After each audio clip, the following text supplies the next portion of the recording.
ওদালগুৰি জিলাৰ মাজবাটৰ নাহৰবাৰীৰ ব্ৰহ্ম কমপ্লেক্সত UPPL দলৰ নতুন কাৰ্যালয় মুকলি কৰে BTRৰ কাৰ্যবাহী সদস্য ডক্টৰ নীলোৎ স্বৰ্গীয়াৰীয়ে।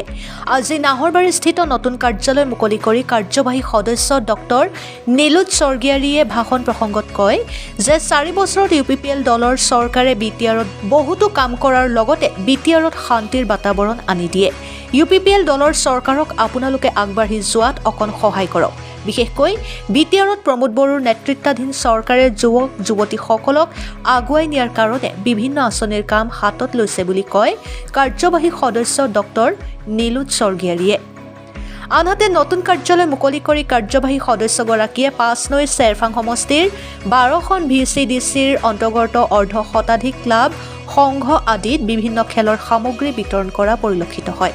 আজিৰ কাৰ্যালয় মুকলি অনুষ্ঠানত উপস্থিত থাকে UPPL দলৰ ওদালগুৰি জিলাৰ যুৱ শাখাৰ সভাপতি কুমাৰ বড়ো, উপসভাপতি অমৰ ব্ৰহ্ম, সম্পাদক ৰবীন বসুমতাৰী, চাহকোহৰ সভাপতি সন্তান কৰ্মকাৰ, মাজবাট এবছুৰ প্ৰাক্তন সভাপতি নন্দেশ্বৰ ব্ৰহ্ম, UPPL দলৰ ওদালগুৰি জিলা সম্পাদক ছবিন বসুমতাৰী আদিৰ লগতে 2 শতাধিক UPPL দলৰ নেতাকৰ্মী উপস্থিত থাকে।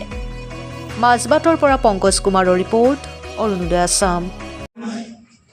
এবাৰতো গণ্ডগোল হোৱা নাই, গতিকে এই কথাবিলাক চবে উপলব্ধি কৰিছে। চৰকাৰত আছো আমি, চৰকাৰ এখনৰ দায়িত্ব হ'ল পাব্লিকক নিৰাপত্তা দিয়া। চৰকাৰৰ দায়িত্ব হ'ল এই অঞ্চলত বসবাস কৰি থকা প্ৰতিটো জাতি জনগোষ্ঠীক শান্তি আৰু নিৰাপত্তা দিয়াটো আমাৰ দায়িত্ব। আৰু আমি শান্তি আৰু নিৰাপত্তা এই অঞ্চলত হোৱাৰ পিছত লাহে লাহেকৈ উন্নতিৰ পথত আহিছে। লাহে লাহেকৈ চবে খেল ধেমালি বঢ়িয়াকৈ এতিয়া দুৰ্গা পূজা চাব পৰা সময় হৈছে। চবেই ৰাতি 12টা বজালৈকে 2টা বজালৈকে বাহিৰত ওলাই থাকিব পাৰে। ৰাতি 10টা বজালৈকে মানে মাজবাট টাউনত এতিয়া আৰামত ঘূৰি ফুৰিব পাৰে।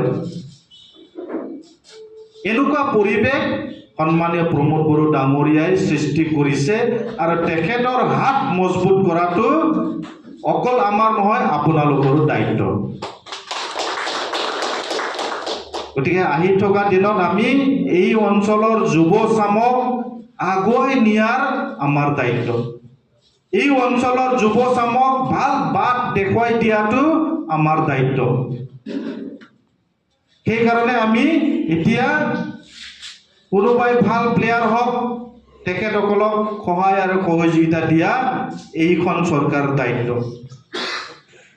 গতিকে মই আশা কৰিছোঁ এই অঞ্চলত ভাল ভাল প্লেয়াৰ সৃষ্টি হ'ব, ভাল খেলুৱৈ আমি পাবলৈ সক্ষম হ'ব, তাকে মই কামনা কৰিছোঁ। আৰু দীঘলীয়া কথা নকওঁ, আজিৰ পৰা এই মানে অফিচ, এই কাৰ্যালয় আমাৰ 5 নৈ চেৰফাং ব্লক UPPL ব্যৱহাৰ কৰিব। কিবা ৰাইজৰ সমস্যা থাকিলে এই কাৰ্যালয়ত আহি আপোনালোকে আবেদন নিবেদন দিব পাৰিব। ইয়াত আমাৰ সভাপতি সম্পাদক আমাৰ UPPL দলৰ কেইজনমান কাৰ্যকৰ্তা ইয়াত থাকিব। কাৰোবাৰ কিবা সমস্যা অসুবিধা যদি হৈছে ইয়াত আহি আপোনালোকে আবেদন দিব পাৰিব। গতিকে মই শুভেচ্ছা জ্ঞাপন কৰিছোঁ, সকলোকে মই ধন্যবাদ জ্ঞাপন কৰিছোঁ যিসকল ক্লাব আহিছে, আহি পেলাই সামগ্ৰী নি ভালকৈ ব্যৱহাৰ কৰি যাতে নিজৰ নিজৰ ভৱিষ্যত উজ্জ্বল কৰে, তাকে মই কামনা কৰিছোঁ। আমাৰ মাজত উপস্থিত হোৱা ব্লক কমিটিৰ সভাপতিৰ লগতে উপসভাপতি, জেনেৰেল ছেক্ৰেটাৰী, জিলা কমিটি, আমাৰ ইউথ চেলৰ সভাপতি কুমাৰ বড়ো ডাঙৰীয়া আমাৰ মাজত উপস্থিত আছে। সকলোকে মই ধন্যবাদ জ্ঞাপন কৰি মোৰ বক্তব্য সামৰিছোঁ। ধন্যবাদ।